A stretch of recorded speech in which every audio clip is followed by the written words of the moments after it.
Hello everyone, welcome back to another video. Today I'll be going over the entire history of Anime Vanguards, detailing each and every update. Now do note some footage will be used from videos which are not mine, but will be credited below. I really just kind of wanted to do this as a tribute to Anime Vanguards for their 1-year anniversary, even if I'm slightly late. Starting off with the release of Anime Vanguards just about a year ago. Time really flies quick, doesn't it? Anime Vanguards looked vastly different than it does today, noticeably having a slightly different UI and a much smaller and more basic lobby. The release of Anime Vanguards featured just 3 story stages: Planet Namek, Sand Village, and the Double Dungeon.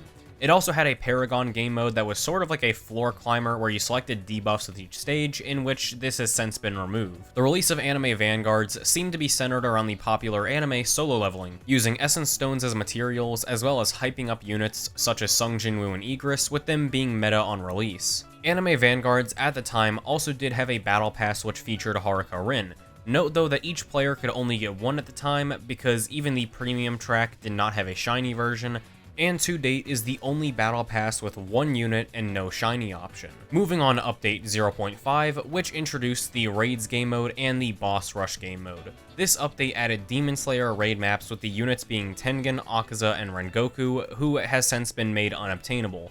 Now see, I still have mine. I have such a huge advantage over all you wussies who didn't play 0.5 and know his stats suck anyway. Never mind then. As mentioned earlier, the Boss Rush game mode is also added in this update, which featured a Boss Rush shop and a higher chance of getting the Igris unit. So hey guys, just before we continue, make sure to like the video. I'm not asking you to subscribe just yet, but liking the video does help push it out there, so yeah, back to the video. Next update was Update 1, the first major update of the game, which was primarily Jujutsu Kaisen based, with the Battle Pass featuring characters from Wisteria, Wand, and Sword. This update gave us the Shibuya story and legend stages, as well as the tournaments game mode, with the first ever tournament units being Mahito and Mechamaru. Now thankfully I still have my shiny Mechamaru from winning first place in my bracket for the first ever tournament. Suck it, losers! And just real quickly, to the guy who lost their first place spot at the last second to me, I still don't feel bad. You kept updating your score like every other hour. You were actually no-lifing a Roblox game. But pushing my bragging aside, in this update we got strong units such as Gojo and Sukuna, except Sukuna didn't come until 1.1. We were supposed to get a Sukuna boss rush with the release of Update 1, however that didn't come until Update 1.1, because apparently we need a 10th of an update 2 to 3 weeks after the whole 0.0 update was supposed to release. Oh, I almost forgot to mention entirely, but we did also get Broly as an infinite leaderboard unit, which is not the same Broly as the Vanguard Broly that came in 8.5. Update 1.5 is next, and it marked the slow decline of Anime Vanguards. This update introduced a new game mode and banner with primarily Dandadan units. Now the game mode as well was also Dandadan themed, featuring 50 waves to earn currency for the new banner that included Momo, Okarun, the weird punching crab dude, I forget his name, and then we also got our first ever Vanguard unit in this update, Diavolo, who is a rare 1 in 20,000 chance. Diavolo, in conjunction with some other issues with the update, was one of the primary reasons this update was so poorly received. Overall, none of the units were very strong here, and most weren't worth getting unless you liked the characters. Oftentimes, if you played your cards right, literally, you would only get about 20 to 30 pulls every 50 waves, which would take about a half an hour. This made Diavolo extremely hard to get in comparison to the newer Vanguards such as Escanor. Also, not to mention, on release, he kinda sucked. He was only buffed later to have better damage well after Gogeta had released in Update 3. Moving on to Update 1.75. Yeah, I know, a 4th of an update now. We really needed that.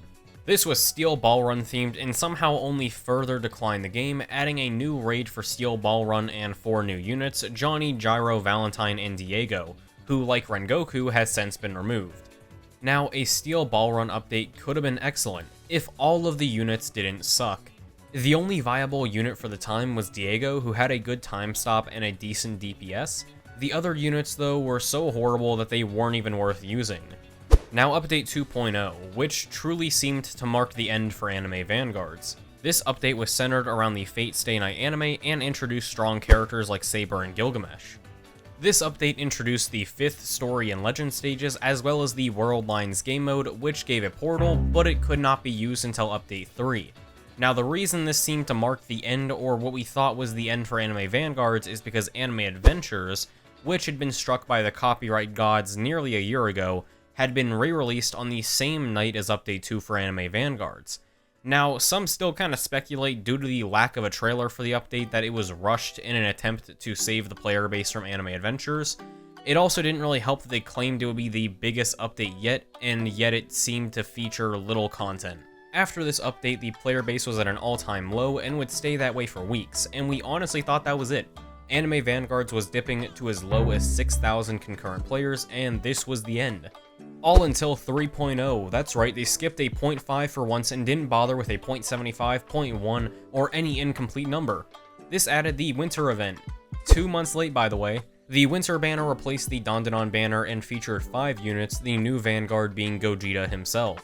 As I said, this update introduced strong units like Gogeta, Rem and Rom, and a few others. We would also see the new Battle Pass here being Naruto themed with some okay units. Update 3.0 added the portal system and allowed players to play winter portals, as well as finally allowing people to use the portals they grinded for back in Update 2 from World Lines. This would give them the Subaru unit who would stay until Update 3.5 in World Lines. Lastly, we would also see the tournament unit rewards swap from Mahito and Mechamaru to Bardock and Ginyu, with Scissor 7 being the Infinite Leaderboard unit this time around. Oh, it's also important to note that we finally got the change to the current lobby that we all know today in this update, which was a vast improvement, being much larger and having more room for new features in upcoming updates. Update 3 was the turning point in Anime Vanguard's downfall, boosting the player base to the highest it was in weeks, even months. Update 3.5 only helped this further, putting Anime Vanguards back onto the main scene for the anime tower defense market. What's funny enough though is that Update 3.5 was very simple too. It was a new boss rush, aka the Corrupted Saber boss rush, as well as a refresh on World Lines. This update introduced units such as Saber Alter and Sakura, who were meta DPS and support at the time, as well as introducing Esdeath as a limited time World Lines unit. Up next is Update 4.0, which was Bleach themed. Here we saw the addition of another new set of story and legend stages, new mythic banner units, and the Rifts game mode, which are 20 wave long game modes that spawn once every 3 hours. Through Rifts, you have a chance to get the secret rarity unit at a 2% chance, however they added a Vowstone item that can be purchased with the Rift currency to guarantee the Rift unit drop. In this update, we got strong units such as Aizen and Ichigo with good supports such as Yoriichi. There wasn't anything else notable, is what I would say if we didn't get Cyberpunk in this godforsaken update. One of my favorite animes out there, glorious CP. Wait, what do you mean I shouldn't abbreviate that? As I was saying, we got both David and Lucy as units in this update, and both of them were actually decent for the time. In fact, I actually still use Lucy because she applies Nullify. Update 4.5 is personally one of my favorites as a solo leveling fan. This update gave us our 3rd ever Vanguard unit, however he wasn't a banner drop, he was our first ever quest Vanguard unit. The quest itself is rather tedious, but it's heavily rewarding, since it gives you the Sungjin Woo and Egress Vanguard rarity unit. They also added Choi from solo leveling as a 1.5% chance drop from the dungeon, and he was good for the time, but my god, he was not worth the 200 plus dungeons I had to do to get him. This update added dungeons as a game mode, which at the time was a 30 wave long stage game mode, giving cards every 3 waves to benefit you or buff the enemies for more rewards at the end. They also added Frieren as the new World Lines unit, and that was pretty cool, I guess. She wasn't very useful, but she was definitely alright. Update 5.0 was Dragon Ball themed and gave its player base quite possibly the best battle pass in anime tower defense history, but we'll get to that shortly. This update added a new set of story and legend stages with units like Super Saiyan 3 Goku, Boo, Mr. Satan, and for the battle pass, Dante and Virgil from Devil May Cry. Both Dante and Virgil were extremely meta for the time, and while Dante is sadly in sub-meta now, Virgil remains in meta a whole 6 to 8 updates later if we're including 0.5 updates, which we are. We would also see Ginyu and Bardock switch out of the tournament rewards to include Killer Bee and Rock Lee from Naruto, with the Octopus guy from Hunter x Hunter being the new leaderboard unit. It's also important to note these were the final units from tournaments or leaderboards we would ever see, as Update 6.0 replaced them with skins, which I won't be covering as I don't see them as important enough to mention. Overall, Update 5.0 didn't introduce many new concepts and was more or less just a new set of stages and units, but it was a solid update overall. Update 5.5 was Shadow and Eminence based and gave us 3 new units. Sid and Delta were obtained from the raid and in the banner, with Katakuri being the new World Lines unit. Now Sid was by far the strongest unit here with an infinite stacking nuke, with Katakuri being meta support for the time. Update 5.5 introduced a new raid with a new mechanic that involved activating towers in the right order to avoid losing. Overall, 5.5 was a very solid update and is what I like to call the calm before the storm. Update 6.0 was likely the worst, maybe second or third worst update to date in Anime Vanguard's history, and you'll see why. Update 6.0 was a PvP-based update introducing a new set of story and legend stages, as well as the PvP game mode, which I will state right now is utter shit. It is the most unfun and boring game mode ever, where you try to buff enemies and spawn them to your enemy. Now you're probably thinking, it sounds okay, right? No, it's not. They executed it so horribly that I refuse to touch it even for the cool motorcycle mount. Not to mention, the update was extremely buggy on release, and I would consider myself a victim of these bugs. Now, I would have gotten my elf out literally 10 matches into the update. However, there was a bug that refused to let portals function as intended, and thus I was not given my elf out, which was a 2% chance drop per match. The final blow for me was when the quest to get Baiken, a new unit, not only involved playing PvP and winning in ranked, but also playing the new EX Legend stage, which at the time either required a lot of monarchs or a whole lot of luck. We would also see neat little things here, like Astolfo is the new Rift unit, with Battle Pass units being the Dark Mage and Al. Update 6.5 would start to regain the game's popularity, bringing a new spring event with a new banner, finally replacing the winter banner that was introduced all the way back in Update 3.0. We would only just now see our 4th Vanguard unit, Kaguya from Naruto, who I still don't care for, by the way. We would yet again see portals return as a way to obtain event currency, as well as world lines refreshing once again to introduce Invincible and Conquest in one unit. We would also see important features such as the selection banner added in this update, which allowed players to choose a unit for the middle of the banner. Up next is Update 7.0, which was based on Attack on Titan and actually gave us some interesting units like Actors and Eren. Along with this, a new story and legend stage was added, but overall, not much else was added in this update other than a new boss rush. The battle pass for this update was based on, I really don't know, and all I know is I don't really care enough about these characters to find out.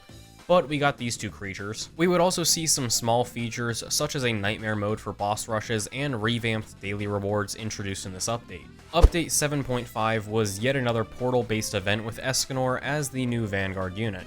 It also added the Summer Infinite LTM, which gave beginners a good way to get currency for the event. In this update, we would also get the Events tab, which gave plenty of little neat rewards for doing stuff like clearing stages. Strong units in this update were Escanor, Mereoleona, and Quetzalcoatl. This brings us to the second most recent update, Update 8.0. This added the random global events feature that would be used to get Griffith, one of the new updates from 8.0. This event was removed in 8.5, but if you don't have Griffith yet, you can check out this video right here to see how you can still get him today. In this update, we got meta units like Griffith, Guts, as well as meta supports like the Blacksmith. We also got a new set of story and legend stages, as well as a new Rift unit and a Goblin Slayer themed battle pass. And now that brings us to the most recent update, Update 8.5, which introduced a new dungeon, new strong units like Broly and Gogeta. We would also see the World Lines game mode be reset for the Stark unit. This update also introduced better rewards for returning and new players. Overall though, there wasn't much else notable in this update. That was, so far, the entire history of Anime Vanguards. Now, I may have missed some things here and there, but I believe I covered the majority of it all. Before we end the video, a joke as always. I shot someone the other day with a starting pistol. I've been charged with a race crime. Anyway, that's the end of the video. Make sure to like, subscribe, and join the Discord below to talk to me personally. It's genuinely great to talk to some of y'all folks. Now, have a great day and good luck on the grind. Peace. My name is AverageXfire.